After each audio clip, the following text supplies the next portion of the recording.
Hi everyone, this is 270EHA19 here, and today we're going to talk about my Samsung Galaxy S10E phone, which I've had for nearly 3 years later. Reason why I say nearly 3 years later is because I got my phone a little after April of 2019, even though the phone technically came out on March 8th of 2019. With that said, let's get into it, shall we? This phone, as you can see, is the Prism green color, and it's the international model. And by being the international model, this phone is capable of having dual SIM cards and one micro SD card onto the device, which is awesome. The size of this phone, the screen, less than 6 inches. Really nice to have. In fact, these are the phones, or you could say almost one of the last phones that you can see that has a screen about this size, which is really nice because it's a one-handed phone. No matter what you do, just your thumb reaches all over the area, which is really nice. So if I was to open up the phone application on this, I could literally dial a number within the reach of my thumb, which is really nice. You notice the other thing that's really nice about this phone are the bezels. And as you can see, I'm holding the phone with my hand and I could see the full view of the contents around the screen of the phone, which is really nice. So, that's really nice. Now, as you look around the phone has been taken care of. Of course, you see that there are a bunch of fingerprints on the phone already because this thing is a superior fingerprint magnet. And I don't know about you, but in my case, I've noticed that once I keep this phone on the case and use it with the case, like around the camera area, many times I would have to clean up the residue that's left around there with dirt that collects here and there. And that's what happens with these phones. And this phone has mostly been kept in its case. That's why you see that the back glass is in great condition, as you can see. And yes, fingerprint magnet is there as usual because that's what this phone is really delicate at it. Now, yes, now it looks a whole lot better. But that's just one of the things that this phone is prone to, just collecting fingerprints everywhere. But other than that, this phone is really nice as it is. And of course, due to things that are, of course, not as perfect, of course, there would be like some very little minor scuffs and scratches due to normal wear. But other than that, I mean, look at the bottom. The headphone jack, USB-C port, speaker, bottom speaker, or should I say bottom firing speaker. You look at the right where the power / fingerprint scanner is. Look at the top where the SIM card / micro SD card tray, ejection tray is right there. And you look at the left where you would see the volume rocker and the Bixby button right there on the left. This phone is really a blast to use, and it's almost one of the very last phones that you would see in this small size. Of course, there are companies like, for example, Motorola that are making them. But the coolest thing about this is that, especially in 2019, it was rare to buy a flagship. For those of you who wanted an Android, it was kind of really rare to buy a flagship with a screen that was smaller than 6 inches. And once I saw the Samsung Galaxy S10E come to light, and as it came out, I knew I wanted this phone. So once I went and I bought it on eBay, which costed me $766 just to get the variant that's 6 gigs of RAM and 128 gigabytes of storage. For me, at least, it was enough, which was great. And for those of you who really want to know about the specs of the phone, that's going to be down in the description. Other than that, what I want to talk about in this video is just the everyday use of this phone as it is from what my experience is. Now, of course, many of you who own the same model of a phone may have different experiences. Now, this is just a video just to kind of share with you all my experience and what are my pros and cons of this phone. Now, let's see how fast this phone browses, shall we? We're going to do that right now. So we're going to open up Google Chrome, and I'm going to open up two websites. Apple.com.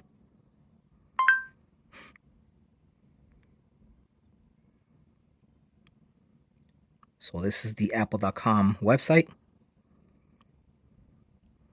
As you can see, for the age of this phone, that's 3 years old, it really zips. Probably not as fast as a modern one, but it's still doing its job. It's still holding up together, which is really nice. We're going to open up a second website. Timeanddate.com. Okay. And as you can see, the phone is pretty quick. Really quick for what it does for its age. Really nice. And I'm going to close this up. And let's talk about the cons of this phone, because I just really want to get this out of the way, shall we? I'm going to talk about this right now. Number 1, fingerprint magnet. Yes, this phone collects a lot of fingers in the glass areas and also the metal area of this phone. This phone gets really clogged up with fingerprint magnets everywhere. Oh my goodness. Yes, it does. And this phone, usually I would have to clean it most of the time. But yeah, because it's a nice glass shiny phone, yes, it will collect a lot of fingerprints everywhere. This is why I keep this phone on a case. And also around the camera area, there would be times that I would clean a lot of residue that it would collect a lot of dirt just for keeping it on the case for such a long time. So that I usually would have to do periodically. But other than that, the phone has been doing really great. Number 2, slow face unlock. I don't know if you've experienced this, but whenever you want this phone to unlock using the face unlock, I've noticed that you have to take the phone and make sure that the light source is behind the phone so that the phone is able to see your face, and that's how it unlocks the phone. If you're in the dark, it's no good, or in other areas, it's no good. The source has to be well lit in order for the face unlock to work. And normally this phone supports up to a 128 gigabyte SD card with the SD cards that you buy for this phone. Anything like 256 and beyond, it doesn't support it, but that's okay. This phone, when I purchased it for $766, it was the model variant of 128 gigabytes of storage with 6 gigs of RAM. And if you want to know the actual specs of the phone, like I say, it's going to be down in the description if you want to get more information on that. This video is solely for the purpose of talking about the everyday life use of this phone, coming from my experiences. Great. Now, the biggest con that really grinded my gears on this phone is that on the SD card itself, I'm not sure about all of your phones, but I do know that on my phone, especially on the SD card, first off, I bought a SanDisk 128 gigabyte SD card, and later on, I actually bought a Samsung Evo 128 gigabyte SD card. And what this phone will do is, if you take pictures, Normally, once you insert an SD card on the phone will default all of the pictures and will save them all onto the SD card of the phone, so it could free up the space that's internally on the phone, which is really nice. However, what this phone does, and here's the biggest con, is that it will corrupt random files on the SD card. So that means if you're saving a video, if you're saving a document, or if you're saving any audio content onto the SD card right through this phone, it will corrupt it randomly. There would be times that if I would take pictures with this phone, I had to somehow back it up quickly and not procrastinate. I mean, there were times that I've procrastinated on backing up the pictures, and once I would get to the pictures in the SD cards, forget it. All the photos will be great. And that really, really, really grinded my gears on this phone. So later on, what I did was I took the camera setting and I had to save all of the pictures in the internal memory and start removing stuff off the SD card. Even though there was nothing wrong with the SD card, it's just the way the phone was saving stuff and start corrupting them later. But yes, this is the only con that really grinded my gears on this phone. Other than that, the rest of the other cons I could live with. All right, so let's talk about the pros. What I love about this phone is the color. The color on this phone, the Prism green color, was what actually attracted me to this phone. You look at the back of this phone, you see how it reflects, how the light reflects, and then it also gives you this ghost image reflection of it. That's what really attracted me to this phone in the first place. I love the Prism green color on this phone. And I would wish that companies would still make phones of this color or something similar, because this color is beautiful. Next, the build quality. Yes, I haven't had any issues with the build quality of this phone. With the glass, the buttons, and the touch responses on this phone is just phenomenal. It really is. The third thing, battery and power options. Oh my goodness. This phone really has great battery and power options on this phone. I mean, I could easily go for like more than a day with using this phone, and the battery is still solid on this phone. It really is. There was one time, of course, all of you may know, I took a trip down to San Francisco, California on June of 2019. I went over there, then came back. And the whole trip going from home to there and back, the phone was left on, and the location was also turned on as well too. And the phone just took it like a champ. Of course, I had to recharge it whenever the battery was low, but I didn't have much problems with the battery in comparison to the Google Pixel 4, which the milliamp hours on that battery on that phone at 2800 milliamps on the Google Pixel 4 versus this, which was 3700 milliamp hours. It's really good, and it's really, really, really solid on this phone. I love it. So, continuing with the cons, what am I going to miss on this phone? For a phone this age, that's 3 years old, I've talked about this. Yes, I'm going to miss the bezels on this phone. The bezels are not as thick. And like it is, I'm going to miss that on this phone. I really, really, really am. Because the newer phones that they're making, the bezels are much thinner than this. And this just has it at the right size for view and pleasure, which I think it's awesome. I really think that companies like Samsung should take their televisions, and they should, if they want to make edge-to-edge displays, they should do it on televisions or like wall displays. I mean, a phone is a phone that you use to communicate and do stuff on the phone, because when you have this edge-to-edge display, of course, there's a lot of accidental touches, and this phone has never had a problem with that. So that's what I love about this phone. I am going to definitely miss the bezel on this. Next, The small size. Oh, the small size on this phone is a blast. And there were times I've taken this phone and I was able to fit it into a shirt pocket, a regular shirt pocket, and this thing just fits awesome. Yeah, it sticks out a little bit, but the size is just really nice. Next, the headphone jack. Oh, yes. My new Google Pixel 6 doesn't have the headphone jack anymore. And old school people like me, I love wires.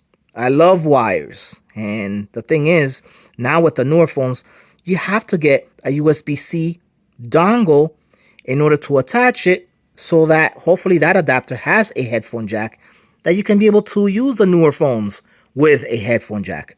But this is a must. It really, really, really is a must.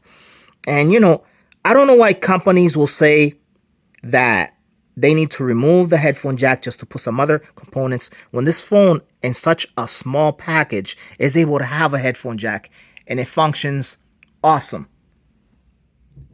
It functions awesome. And to me, I still use wired headphones. Yes, I've talked about the Google Pixel Buds A series and oh my God.